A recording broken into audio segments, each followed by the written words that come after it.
Hello আমার প্রিয় ছাত্র এবং ছাত্রী, আশা করি ভালোই আছো। দেখো, আজকে তোমাদের সামনে 10 তারিখের পরীক্ষার জন্য 102% শিওর পরীক্ষায় গিয়ে পেয়ে যাবে তোমরা 10 মার্কস। 10 মার্কসের মধ্যে 6 মার্ক বৈচিত্র্যপূর্ণ আসাম আর একটা পেসিস থাকবে আরও 4 মার্কসের।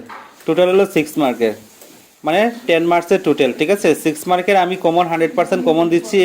যেগুলো কমন দেবো এগুলোই পরীক্ষাতে আসবে, এর বাইরে থাকবে না কিছুই। ঠিক আছে, বেঙ্গলি তোমাদের বৈচিত্র্যপূর্ণ আসাম ক্লাস 10 2026 10 তারিখের পরীক্ষার জন্য 100% ইম্পর্টেন্ট। এটাই লিখে এটাই শিখে যাবে, পরীক্ষায় পেয়ে যাবে। আমার চ্যানেলটা যদি নতুন দেখে থাকো, সাবস্ক্রাইব করে বেল আইকনটা বাজাতে কিন্তু বলবে না, একটা লাইক করে দেবে।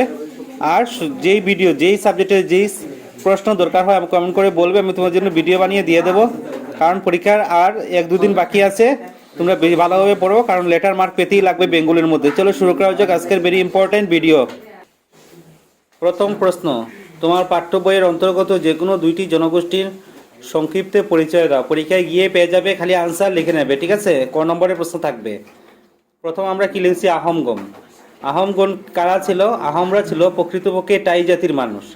কোন জাতির মানুষ আসলো? আহোমরা টাই জাতির মানুষ আসতো। ঠিক আছে, অসমে আসার পর থেকে এরা আহোম নামে অভিহিত হয়। অসমে আসার পরে টাই জাতিরা কি নামে পরিচিত হয়েছে? আহোম নামে অভিহিত হয়েছে। ঠিক আছে, এদের আদি বাসস্থান ছিল চীন। কোথায় থেকে আসলো? চীন থেকে এসেছিল। টাই জাতিরা কোন কোন কোন জায়গা থেকে আইছে? চীন দেশের দক্ষিণ পশ্চিম অঞ্চলের বর্তমানে ইউনান প্রদেশের মুংমাও রাজ্যে, ইউনান প্রদেশের মুংমাও রাজ্যে আসলো। চীনের মধ্যে তাদের টাই জাতির বসবাস আসলো।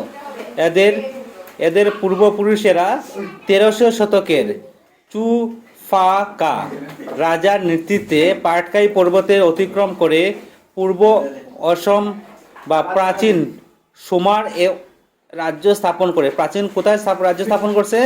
সুমারে রাজ্য স্থাপন করছে। পরবর্তীকালে ধীরে ধীরে মানস পর্যন্ত রাজ্য বিস্তার করে। প্রথম আস্তে আস্তে কিতা করছে, তারা কিতা করছে? রাজ্য বিস্তার করছে। প্রথম রাজার নেতৃত্বে, কার রাজার নেতৃত্বে? পূর্বপুরুষ 1300 শতকে চুকাফা রাজ্যের নেতৃত্বে। কার রাজার নেতৃত্বে? চুকাফা রাজ্যের নেতৃত্বে পাটকাই পর্বতে। কোন পর্বত আসলো? পাটকাই পর্বত অতিক্রম করার পরে পূর্ব অসম ও প্রাচীন সুমার এ রাজ্য স্থাপন করে। পরবর্তীকালে ধীরে ধীরে মানস পর্যন্ত রাজ্য বিস্তার করে 600 বছর অধিক কাল পর্যন্ত রাজ্য শাসন করছে। কত বছর রাজত্ব শাসন করছে? 600 বছর পর্যন্ত তারা কিতা করছে? রাজ্য শাসন করছে। তারপরে আরেকটা কে আসলো? দুইটা জনগোষ্ঠী। একটা আহোমগণ, তোমরা বুঝছো আশা করি। তারপরে কুচ রাজবংশ হচ্ছে প্রাচীন কাল থেকে অসমে বসবাস করে একটি অন্যতম নৃগোষ্ঠী গারো। প্রাচীন কাল থেকে একটা নৃগোষ্ঠী কে আসলো? গারো জাতি আসলো।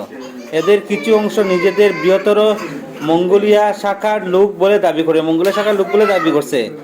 ভাষিক দিক থেকে এরা ইন্দো-চীনের অন্তর্গত তিব্বত বার্মীয় বোরো ভাষার শ্রেণীর লোক। কার ভাষার শ্রেণীর লোক?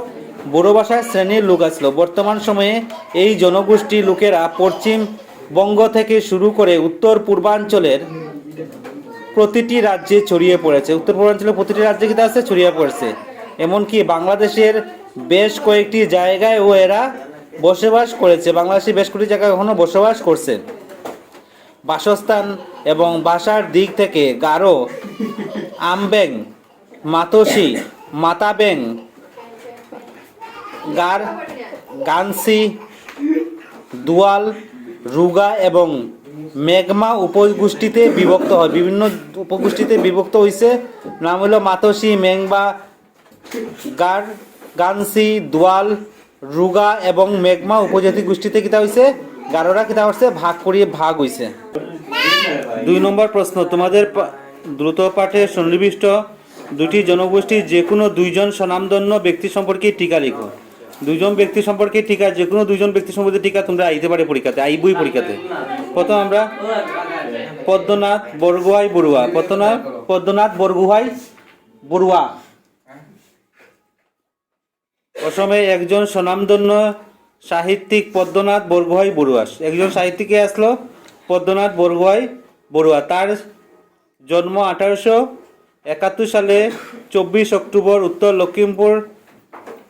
লক্ষ্মীমপুর নাকারি গ্রামে। লক্ষ্মীমপুর গ্রামে কে করছে? পদ্মনাথ বড়ুয়া জন্মগ্রহণ করছে। তার বাবার নাম ঘিনিরাম এবং মায়ের নাম লক্ষ্মী দেবী। বাবার নাম ঘিনিরাম আসলো, মায়ের নাম কিন্তু আসলো লক্ষ্মী দেবী। তিনি উত্তর লক্ষ্মীমপুর থেকে বৃত্তি পরীক্ষা উত্তীর্ণ হয়ে শিবসাগর হাই স্কুলে ভর্তি হন। শিবসাগর হাই স্কুলে কিতা করছে? ভর্তি হয়েছে। পরে কোহিমা হাই স্কুল থেকে 1890 সালে এন্ট্রান্স পরীক্ষা উত্তীর্ণ হন। কোহিমা থেকে 1890 সালে এন্ট্রান্স পরীক্ষা কিতা করছে? পাশ করছে।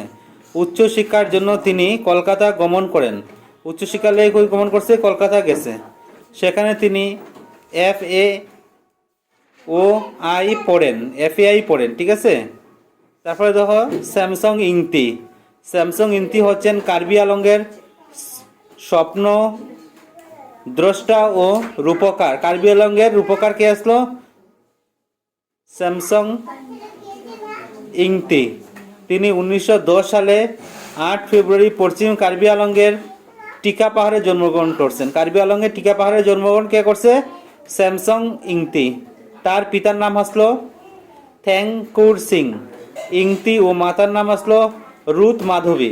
মাতার নাম কে আসলো? রুথ মাধবী। 1916 সালে গোলাঘাট মিশন স্কুল থেকে প্রাথমিক শিক্ষা সমাপ্ত করেন। গোলাঘাট মিশন স্কুল থেকে প্রাথমিক শিক্ষা কিতা করছে? সমাপ্ত করছে।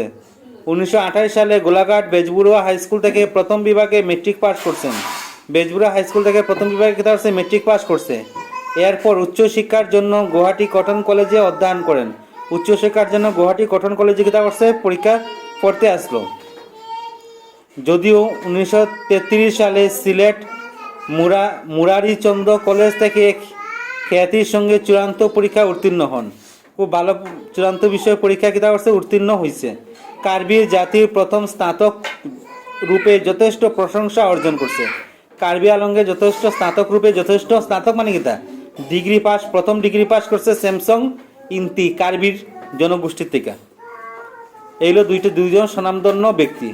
আশা করি তোমরা বুঝতে পারছো এবং পরীক্ষার থেকে এই প্রশ্নগুলো আইব এই পরীক্ষাতে, ঠিক আছে। তোমরা শিখলেই বা লেখিয়া। আর আগের যদি ভিডিও না থাকো তাহলে ডেসক্রিপশন বক্সে লিঙ্ক পাইয়ে দিবা। আর তোমরা আগের ভিডিওর মধ্যে আমি কোয়েশ্চেন পেপারও দিছি এবং সবগুলা চ্যাপ্টার বুঝিয়ে দিছি, গ্রামার ভিডিও আছে, সবগুলা দেখে নিবা, কারণ এগুলা থেকেই পরীক্ষাতে থাকবো।